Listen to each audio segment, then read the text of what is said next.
This is Revelation Response, a podcast where we talk about who God is, what He's done in our lives, and how we can't help but respond in worship. We want these episodes to be an encouragement wherever you are on your faith journey, to pay attention to what God is saying to you and to consider how you might respond. Now, here's my conversation with Carl Cartee. Hey, well, welcome back to the podcast. I'm Nate Souza, your host, and today I have a repeat guest on the show, Carl Cartee. How's it going, man? What's up, Nate? Good to have you back. It's good to be back. Yeah, so for those that didn't listen to the first episode or go to Fellowship or whatever, maybe just a quick, who is Carl Cartee? What do you do at Fellowship? That kind of thing. My name is Carl Cartee. I have been a part of Fellowship Bible Church in some way or another since 2003. My wife and I moved to Nashville from North Carolina in 2003. We got involved in Fellowship and ultimately leading worship, and then now helping to lead the worship ministry at Fellowship as the pastor of worship and arts. Yeah. Okay. So you oversee all of what I do as a music director, and then Joe, kind of the look and feel of the room, Franklin campus, all that kind of comes under your Yep. Your I just help to a lot of worship planning, a lot of helping the environments. Sometimes arranging, which you do an awesome job without my help. Yeah, thanks. Those kind of things, songwriting, and really help stewarding the expression of worship at Fellowship from the creative arts viewpoint. Yeah, right. Really anything that kind of comes down to worship music at Fellowship would come through you, Yeah. So this kind of, what we're talking about today, this kind of thinking is super, important. Yeah. One of the reasons I wanted to have you back was a message you gave, which, worship leaders giving sermons can sometimes be like a daunting thing. It's risky business. Yeah. I'm glad I don't have to talk for 2 minutes, let alone 30 minutes. But, it was a talk in a series on why we gather, why we worship, that kind of thing. And I thought it would just be a good episode for Revelation Response, especially down home plate on music. Why are we using music in churches to begin with? It was just a great answer to that, almost like an apologetic for that. I'm going to make a case for singing and for why this is, we spend a lot of time planning and doing it. I wanted to tee up our conversation with I'm on this Facebook group for worship leaders, kind of a national group. And this guy made a post on there, and it just, within a couple hours, there was 300 comments, and I kind of waded through it, and it was this is very thought-provoking. The comment was, stop saying, as worship leaders, you're ushering people into the presence of God. The Holy Spirit has that covered, And I was as soon as I read it, I was I think I like that, because he does, And so I went down through the comments, and it was 50-50. Some people were amen, man. I needed to hear that today. That really recenters my Sunday, but then there was a lot of other comments saying that's exactly what we do. I'm standing on stage saying let's go meet with God. I'm grabbing you by the hand, and I'm making a handshake, and trying to get out of the way. This is why we're all here, so back and forth, and people, they do on the internet, they're so good at that. Everyone's got, everyone's got a thought, and so I just wanted to kind of lob that up to you. I mean, it's almost like what we're going to talk about answers that, but just how does that hit you? A lot of questions come out of that. What's the office of a worship leader? Why are we doing what we're doing? So, Yeah, that's a very, I think when you told me that and hearing you say it, I have a similar response. That's a good word. The Holy Spirit's got that covered. Yeah. And He does. Right. And then I also think I've looked at up at Scripture when we were just talking about it. It's 1 Corinthians 4:1. Paul is saying, if we're known for anything, let us be known as servants of Christ and stewards of the mysteries of God. And the real picture of what he's trying to say, that word stewards could be translated as somebody who's a waiter, just a person with a towel on their arm and serving. A servant, in maybe even at a table. If we're known for anything, let us be known as people who are just trying our very best to serve a mystery and to say, here it is. Yeah. And so the Holy Spirit, to carry the metaphor forward, it's prepared before the foundations of the earth. He's taking care of it. We get the dignity of being the ones who are just saying, here he is. Right. Let me offer him to you as much as I can understand on my own self. I think when someone says, let me usher you into the presence of God, you could say that, but the posture in which you say it is one of a servant. Right. You know, I'm just here to point the way. I am trying my best to see through a veil myself, but let's go together. It's more invitational than like, I'm the one. You know, Aren't you lucky? Before I was on this stage, you would have never known the way. I don't think it's like that, but I do think the role of a worship leader or it's the role of a shepherd. We're shepherds, you know, like I have always tried to encourage worship leaders to think of themselves as shepherds in the house of the Lord who use music and creative arts and different things like that to help guide people towards an end greater than themselves. Right. You know what I mean? Yeah. To be nourished, to be filled, to be fed, and then ultimately to multiply. You know, that's the lens. I think both sides of the coin makes sense. You know, and I feel like there are some days when it's good for me to be reminded, hey, the Holy Spirit has got this. You know, you're not the guy. And then in other days, it's good for me to be reminded, you're dignified as to be invited into the work that God has given you to do. He doesn't need you to do it, but he dignifies you by inviting you in to do it. And that's a special thing. And then when you think of it like that, it's like, well, what's he inviting me to do? To be a servant, to wait on this table, to come before these people and say, let me show you as best I can what's before you today. Right. And you're going to love it. You know, I'm not the cook. I'm just the guy that's bringing it out. Just wait till you taste this. Like it's gonna, you know. So that's a good lens to look at it. I mean, I think semantics is a lot of it. Like, what does usher mean? What does, you know, God's got this mean? You know, people on the internet don't do semantics. No. or context or inflection. Right. I'm just glad this wasn't on Reddit. You know, like it's like nobody goes to Reddit to learn. You know, they're all there to teach everyone.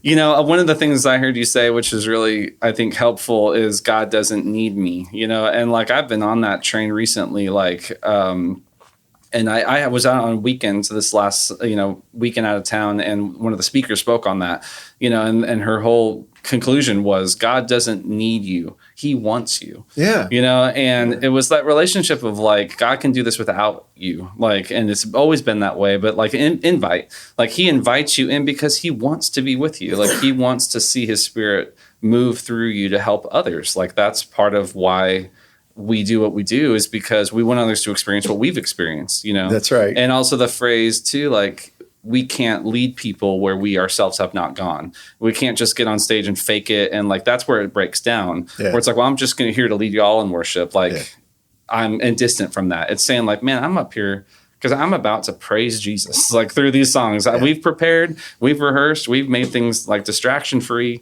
Would you come with me as I go worship God? You know, like, and that's the invitation, is like, let's go, you know, and sometimes you'll say that from the stage, like, let's go, get in here. You know, that's a phrase that I it's one of those phrases I'll say. It's almost like a filler thing, but that's what comes up in my mind. I think even for fillers, like I want this experience for all of us to have a beginning and end in a new place, end in a fresh place. And the good picture that I always keep in my mind is my sons. I know you're a father of sons and you have little boys. And I used to do this every Tuesday night with my sons. I'd make pizza with them and they would always want to help me make a pizza. And we would ruin the kitchen making pizza, cheese everywhere, sauce everywhere, horribly chopped up vegetables. The boys were like, Daddy, let me help you. The reality is I do not need them to make pizza. I could make pizza on my own with less effort and less trouble and a lot less cleanup. Right. And more delicious pizza. Better. Right. The point of letting them help was not how good they are at making pizza. It was that I wanted to dignify them by letting them into my work. And that's the way the Lord uses people. Yeah. It's not, of course he doesn't need you to do anything. Yeah. That's clear in the scriptures when it talks about how great he is. But then it's also clear when everything about Jesus is invitational and everything about even how he chose the disciples. Of course, he chose them because they were flunkies. Right. He didn't choose the right guys. He chose the wrong guys on purpose. Yeah. Just to prove the point. It's like, no, let's be together. I want to show you how much I love you through inviting you into my work. Yeah. I don't think I've ever thought of that part of it specifically, that if he would have chosen people that had it all put together, it proves that point not as well. It's like, oh, well, of course that worked. You got like the great, the A students and the best athletes and the best people possible. Right. Yeah, he chose, the ragamuffins and said, like, watch how this works. Like that's amazing. Yeah. Well, that's a great conversation, I think, just to get us started. And that's maybe more for worship leaders, and people that find themselves on stage leading folks in worship. The talk you gave came across to me as sort of an apologetic on singing, like I'm going to give a reason for this, and so I think that's really better for anyone that finds themselves in church, saying, I'm not much of a singer, Carl. Like, I don't really like music. I mean, I like it on my radio or Spotify, but you're asking me to like sing melodies and words and harmonies. Like that's not my bag, so maybe just launch into a little bit of where that talk came from, or like what the substance of it. Yeah. Well, I'm looking at a quote that I used in that message from Martin Luther, and he was a songwriter and had a lot to say about music. Luther on music from the Musical Quarterly. A person who gives some thought and yet does not regard music and singing as a marvelous creation of God must be a clodhopper indeed, and does not deserve to be called a human being. Dang. He should be permitted to hear nothing but the braying of asses and the grunting of hogs. Wow. First time asses has ever been said on the podcast. Should we edit that? No, I love it. Strike it. Staying in. So he's saying that you're worthless if you don't like doing music. He says subhuman. Wow. I don't think, I'm not going to take such a hard line as he did. But I will say this.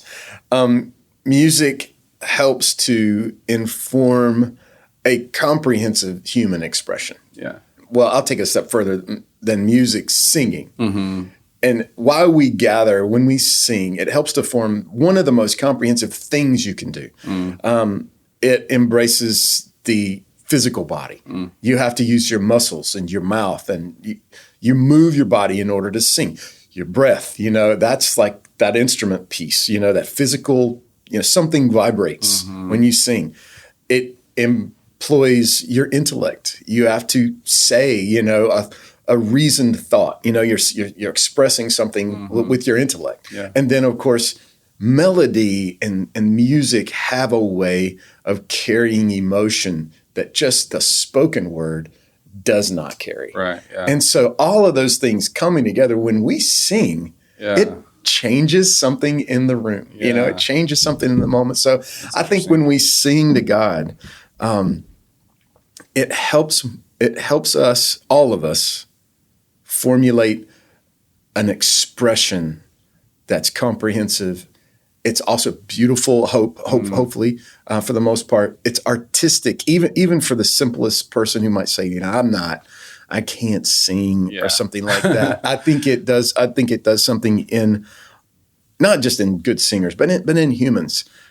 You humble yourself and you express. It brings out a beauty. I used to think about this lady named Dorothy, who I grew up in the church where I was raised. Dorothy would sing a special. We were always singing specials, Yeah. And you were just called upon. It was random. There was no notice. Yeah, it was like, let's have Dorothy, and she wasn't a great singer, so to speak. But she was a person who sang from her heart. Yeah. And would humbly say, yes, I will sing today. And she wasn't a great singer, but oh my gosh, she always moved the room with her worship, and it was beautiful. So yeah, the interesting thing to me there is, you're like, hopefully it's beautiful, and if it's not, that's good too. Like, that's very unique about worship singing. I think about professional singing. That's very not true. It has to be good. You can't further yourself without that. And sort of, but when you mention Happy Birthday or like, places where the community sings, like national anthems or like, that kind of thing. Yeah. It doesn't stop people then, because it's, I know it's my son's birthday, but like, I'm not singing Happy Birthday because I'm not a good singer. Like, you never hear that. Of course. You just, you stand up, you sing the national anthem and you sit back down, Yeah. And so there's, even in the wider culture that's not in church, there's a way that corporate singing functions, and it does bring community together. And in the church, good singers, bad singers, that's not the point, which is sort of a unique thing, Yeah. If you think about world history, I've read a couple like, musicology books and things like that. The concept of good versus bad singing is, from a world history standpoint, kind of new. You know what I mean? Yeah. Because it used to be that we carry the news with a song, and we sing. So that, I think there is a case for like, that is really pretty. Yeah. And this is not so much. But the fact of the expression, we're all capable of it. If you're capable of talking, you're capable of singing. Yeah, it's so true. Yeah. Why do we sing in church? I'll just go down a list. Yeah. Number one, we sing in obedience to the scriptures. The Bible's got 400 plus references to singing, 50 direct commands to singing. Throughout the Old and New Testament, there are, places where it would be easy to establish a theology that singing is a command from scriptures.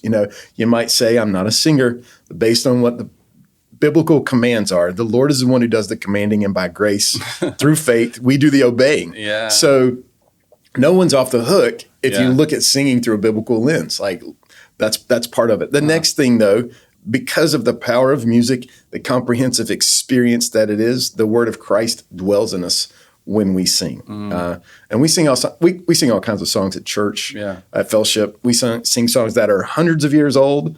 We sing songs that are, kind of modern songs that you might say are in the vernacular right now of the church. And then we sing a bunch of songs that you write and that I write and that our team of songwriters write. Yeah. All of those songs, though, when we choose them, I think we carry a specific responsibility of putting words in people's mouths. And when you add music to it, it has a way of putting its hooks into you. Yeah. So we have the responsibility of letting music be the vehicle that helps the word of Christ dwell in people. So when we sing and we're thinking about gospel truths, we're thinking about biblical truths, we're thinking about how do we choose and write the songs that help people internalize some of the most important things that they live out in their lives. Yeah. And when we sing about the objective truths of God, the beautiful work of his son, Jesus, we seal the truths in our soul. And it makes a massive difference. Yeah. We push back against the enemy when we sing. The enemy's defeated. There's a story about Jehoshaphat in the Bible where he sent the singers out ahead of the soldiers. I love that. Yeah. That's a great picture. John Piper has a very good sermon about that. But the principal resident in that is like, when we sing, we are calling on a power greater than our own physical strength. And we're invoking the name of something that sort of transcends what I could do on my own. That's a beautiful thought. I love that.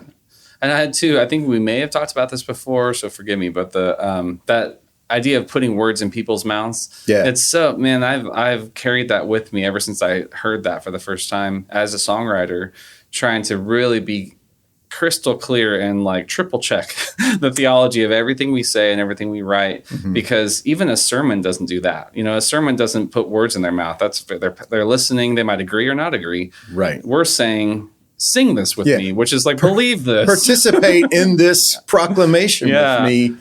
And it's very scary. Yeah. So the lyrics have to be bulletproof, and they have to be something that we can with confidence say, sing this and believe it and ingest this, So bad theology or kind of off lyrics, like it can be damaging because it's going into their hearts and out of their mouths. Yeah, that's the thing. I don't think we could be, careful enough to just really have our lyrics to where, if you had this lyric open, you could have the Bible open beside it and would be able to draw some clear parallels between, okay, well, and, even, someone says, I don't understand what you mean.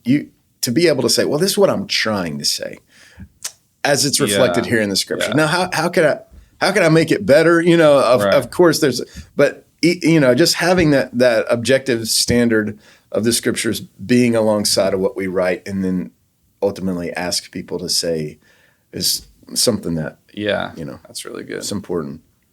When I was talking about in the messages, like, here's why you should sing. Mm-hmm. And then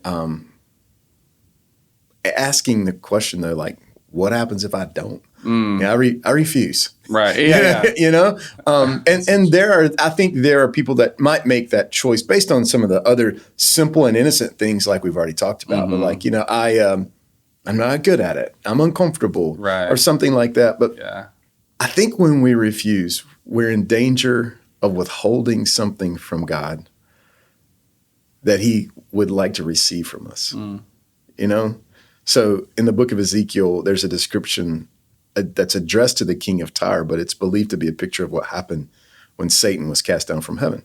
You were in Eden, the garden of God. Every precious stone was your covering: the sardius, the topaz, and diamond, beryl, onyx, jasper, sapphire, turquoise, and emerald with gold. The workmanship of your timbrels and pipes was prepared for you on the day you were created. So Lucifer is described as an absolutely beautiful being, literally made of instruments, with timbrels and pipes covered in jewels. Like a super, super beautiful thing. An eternal expression of sight and sound for God's glory. But then it says, verse 17, your heart was lifted up and proud because of your beauty. You corrupted your wisdom for the sake of your splendor. You defiled your sanctuaries by the multitude of your iniquities, by the iniquity of your trading or merchandising, it's sometimes said. And in this context, that's exploitative.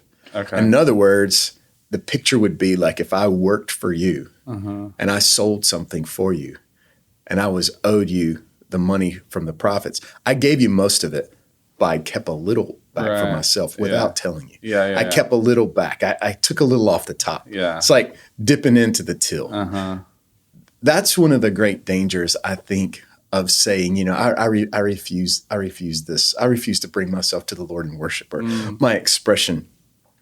Sometimes we're gathered to endure the worship just so that we can listen to somebody tell us things. Or just straight up come late. Yeah, right. That's another way of doing it. I see those people coming in the room. But, going back to being a shepherd, I want to shepherd people away from that mindset. Yeah. Because I think there's something about that says I'm going to keep a little back for myself. I'm just going to get what I want. Yeah. Versus bringing to God what he's worthy of. Yeah. It's going to cost us something. Maybe it's comfort. Maybe it's, like some embarrassment or something like that. But I think there's a beauty and humility in just coming before the Lord and saying, Lord, change me through this process. Yeah. Change, like when I worship God, I am being transformed into the image of Jesus. Yeah. That's what it is. And so my fear is that there, the refusal, or maybe we're even letting ourselves off the hook by saying, it's just not for me. I'm not one of those type people. I would challenge that notion. Yeah. It struck me too when you said like, it's going to cost us something. Because, you and I are sitting here, like, it's easy for us to say singing is awesome because we like music, like we're musicians. Yeah. What is hard for me? Tithing my money is hard for me. I would rather keep it, and so that is maybe a little bit of an easier thing for me to put my handles on and say, okay, that cost me something, and for me to hold a little bit back, that's a good analogy, is saying like, it's uncomfortable for me to give. I've got things to spend that on. Like I don't, want to bring that to him. Yeah. It robs him of a heart of a generous heart. Yeah. It robs me Yeah. of that expression of worship. I do believe that like giving online is Yeah. worship, like as it goes out. Yeah. And so, I think for folks that are like, it's easy for you to say, it's like, this is true of any gift that we bring Jesus, and how it might affect our, or how we might pay for it, And so, I think it is an invitation. I hope it comes across invitational to folks like, we don't want you to sing because we love music and it will gratify us. I think that's sometimes in the water. Like we want you to sing because of what it does in your own heart and how Jesus is glorified. Like simple as that. That's a big challenge. Even on even like presenting a message and preparing like that. You don't want to preach from the posture of like, why can't you guys be like me? Exactly. Why can't you just like sing good? Yeah. That's really not the point of it. Our hearts hopefully are being transformed through these practices and singing, tithing, prayer, solitude, fasting. All of these come together as a way that they're things that we do from our heart. Some of the things we do with our physical body. Like we're not these disembodied spirit people. We're flesh and bone, and that is an expression of who God is, and we can express back to Him through our existence. Like I am in this world.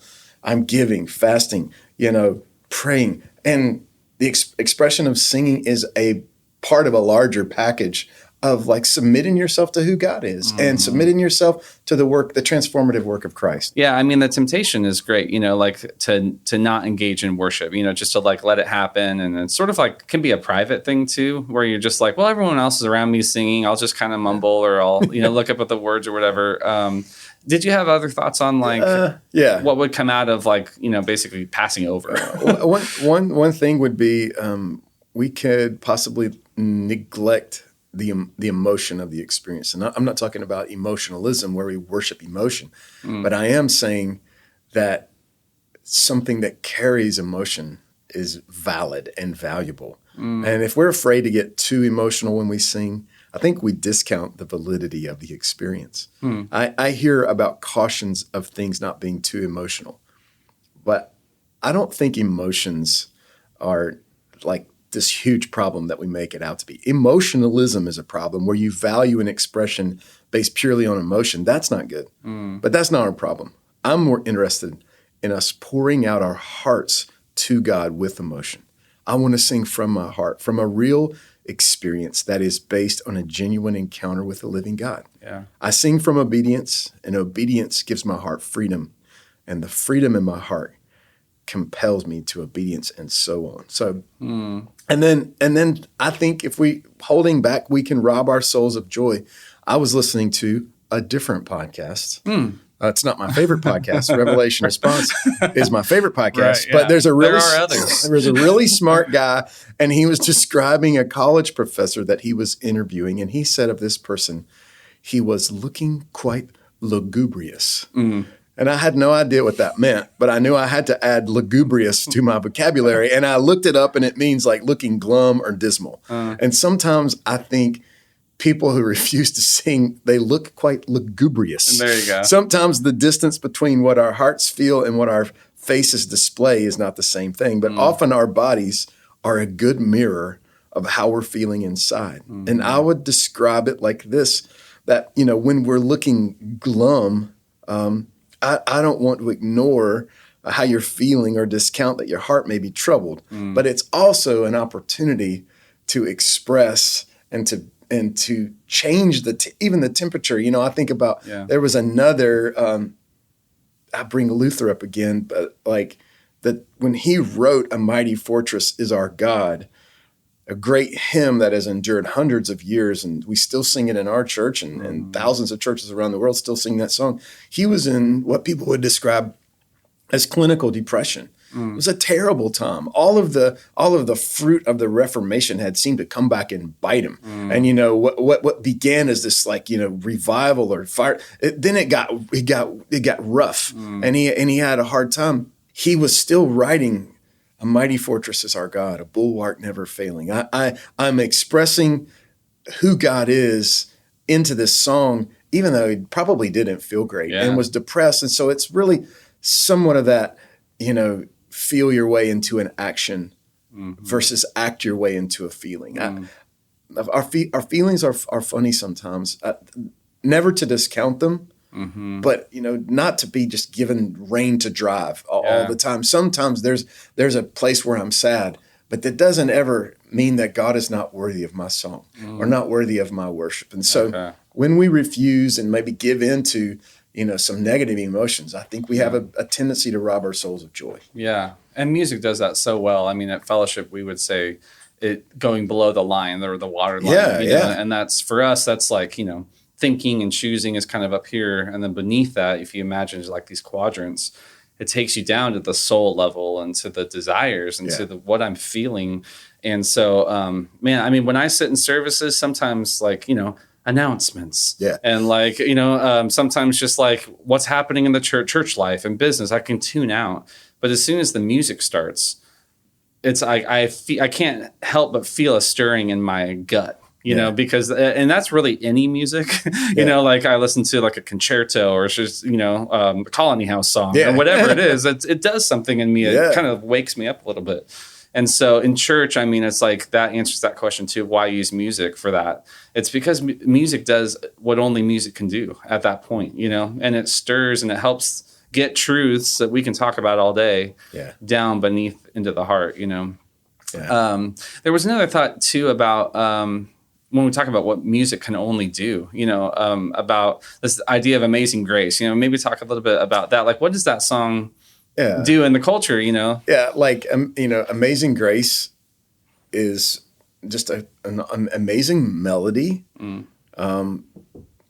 that proclaims the gospel. Yeah. It's a gospel truth carried on a powerful, simple melody. And the power of the gospel is woven through our whole world because of that song. If you think about that song, like it's universal. It spans denominations and borders and politics. It can go where no sermon would ever be welcome.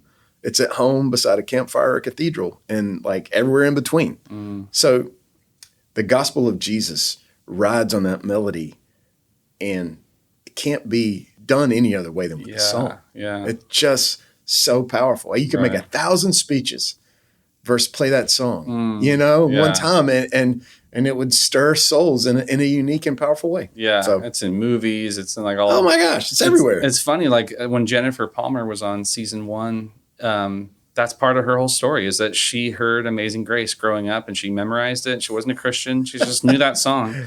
And when Jesus brought her back to church, she heard that song in church and just wept her eyes out, because it's like, wait, I know that. Yeah. But like, I didn't know it. I'm familiar, so it's a beautiful thing that is allowed to go wherever it wants because people see it as not, the gospel, like it's just a song. But maybe this is an opportunity for you to drop a link in your podcast somewhere. Right. But like, there's an old Trisha Yearwood song. Okay. And it's called The Song Remembers When. And it's just it's a cool 90s country song, but it's just about driving down a highway and hearing a song. Yeah. But that song taking you back to a place where you're like, oh my gosh, I would have never thought of this, but that song reminded me. Absolutely. That's what and that's the word of Christ dwelling in you, as well. It's like those things take deep root in our souls, and man, we get access to them by surprise almost. Yeah. I want to kind of get down to something we haven't talked about yet, which I hear you say all the time, which is mind's attention, heart's affection, and maybe that's a way to kind of get us to the choose, or like, what do I do with all this information? Like, this is great, conversation, but how does that, change my life? That is a tangible way, I think, for folks to like, okay, I'm convinced I want to sing and I want to worship, but like, how do I do that? So maybe talk a little bit about that set of phrases and why that means so much to you. Yeah, that's something I've said for a long time now. When I first started leading worship and planted a church in college with a pastor friend of mine, we were always just talking about, all right, what are we doing? And that phrase, worship is your mind's attention and your heart's affection expressed. That just became an easy way for me to tie in what I think and what I feel to an expression.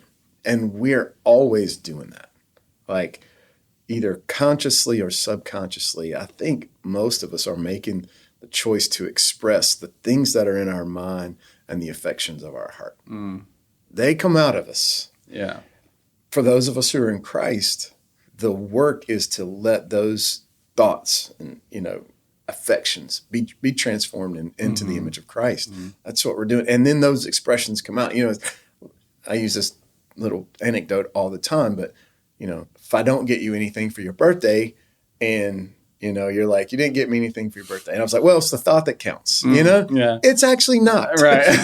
You wanted a present and I didn't get you one, It would be the expression of a present would be so much better than the thought, try and tell that to your kids. Right. Yeah. The thought of a Lego set. Right.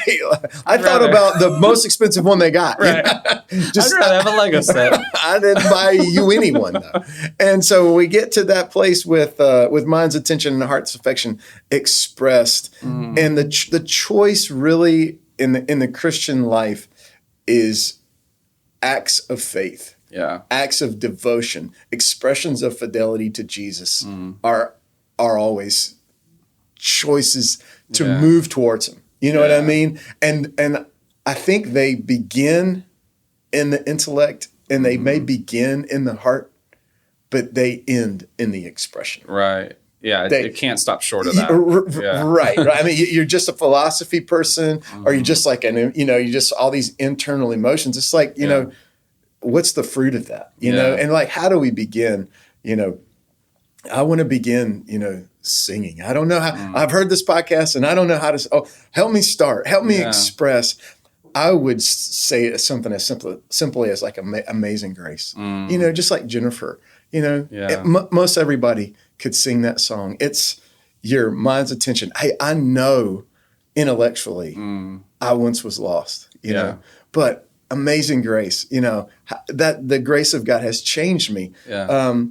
That's a picture, Amazing Grace. It's a metaphor. It's a picture. Oh my gosh, look what God did. I'm going to express that. Yeah. I was blind, but now I see. Not literally, but it's this poetic expression of something, and it carries so much more. I would just encourage anybody just to simply start there, and maybe you learn another song, the doxology. Yeah. Praise God from whom all blessings flow. Right.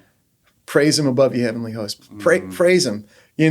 God, unity and Trinity. Just like simple things like that.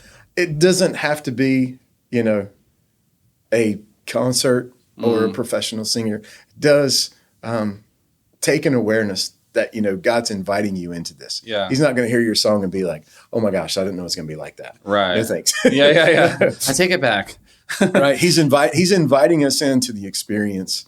And I think that is really the best posture to remind, that mind's attention, heart's affection. Help me, God.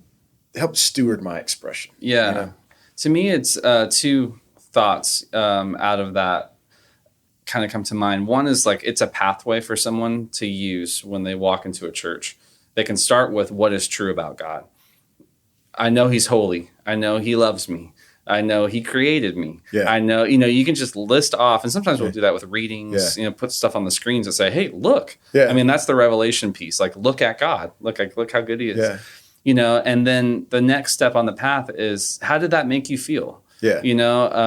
Made me feel grateful. It made me feel small. Like He's so big. And so, like it made me feel, vulnerable, or it made me feel, like I just want to put my arms around Him. I mean, there's so much emotion that can come out of that. And then the last step on the path is expressing it. Get it out of your body. Like, don't let it sit in there and think, and that kind of leads me to the second thought, which it's almost like in my mind, like a Venn diagram, like overlapping circles.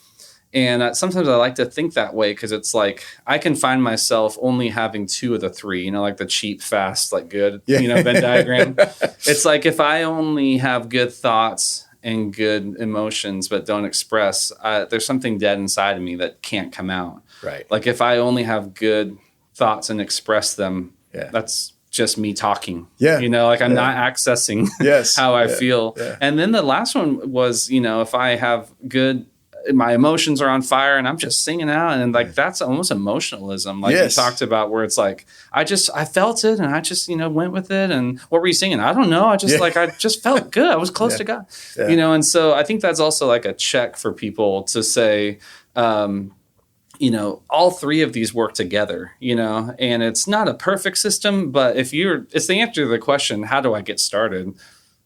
Try that. That is fantastic. That is a fantastic way of saying it. I applaud you. No. That's very good. Yeah, it's just the center of that is getting all of them, and I think that when you say it up from a stage, that's really what you're implying is, hey, where's your mind? Yes. Where's your heart? Yeah. And is it coming out? Like, are you expressing it? And it might even be, I'm just sitting here thinking about this concept as you're talking it out.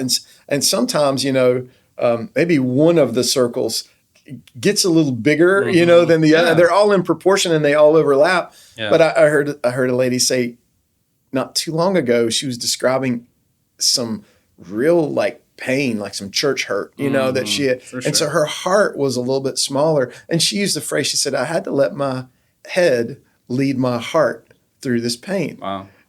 And what she was trying to say was, I had to focus on what I knew was true. Yeah. And let my heart catch up. Yeah. And you could imagine any one of those expressions, totally. My expression, and I'm going to let my expression, kind of inform some things in my head and my emotions all around that. Yeah. I just love thinking about that. You should write a whole book about that. We got a co-author situation.